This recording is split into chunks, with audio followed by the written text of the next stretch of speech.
So ito guys yung patient natin, in-spray natin siya, and unfortunately nung umuwi siya, nag-away sila ng kasama niyang aso, no? So nagbihis yung tinayin natin and naglabasan yung bituka niya, and unfortunately kinain ito ng kasama niyang aso.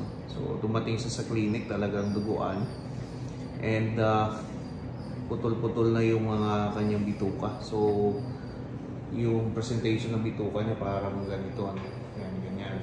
So ginawa natin, tinanggal natin yung mga bulok na bituka niya, and nag-end-to-end anastomosis tayo.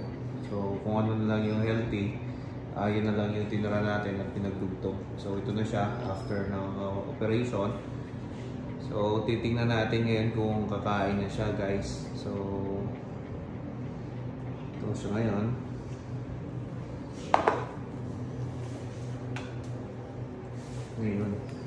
So praise God, and kumain na yung pasyente natin. Medyo mahirap tong surgery na ginawa namin sa kanya kasi medyo maliit na lang na portion ng bituka niya yung natira, no? But talagang matibay siya, and ito na siya ngayon after ng operation. So praise God, and ito lang, gusto namin i-share yung case namin. Medyo mahirap kasi ito, pero grabe, talagang matibay itong patient natin ito. So yun lang, maraming salamat.